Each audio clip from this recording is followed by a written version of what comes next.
It's getting like the United States was. They didn't really pay attention to black musicians like Chuck Berry. And then the Beatles came out, and I said, "Who was your influence?" Chuck Berry. Because they heard it across the pond. It wasn't hidden away. And don't you know you're an American artist? Never heard of Chuck Berry. Well, it's the same now. I'm looking there, and they're telling us that really Trudeau's power hasn't been much. It's been provincial power that's been screwing up the place. It's not interesting. That's from across the pond in England. England. Looking at the libertarian systems and all the money racketing and I was talking to a man, he was working for the federal government. His job was needle in the haystack finder of money laundering in the housing market.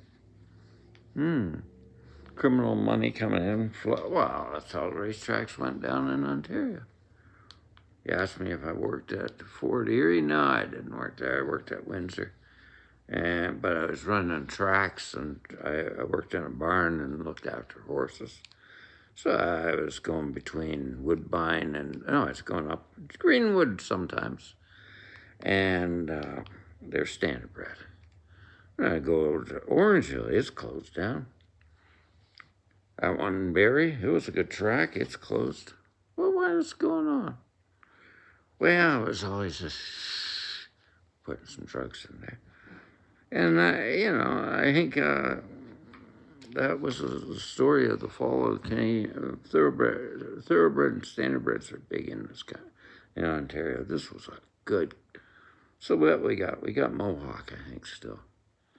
But we had tracks everywhere. Like I'd go from Windsor to Dresden, all around, and we'd stop. We'd race at different tracks.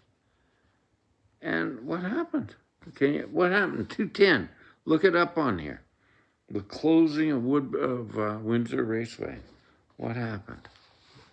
Huh? Well, I'll tell you what happened. I saw money coming across the border. They didn't have the digital transfers. They just had crooks coming across the river with suitcases and suits on, going into a bookie front. I think that was part of it.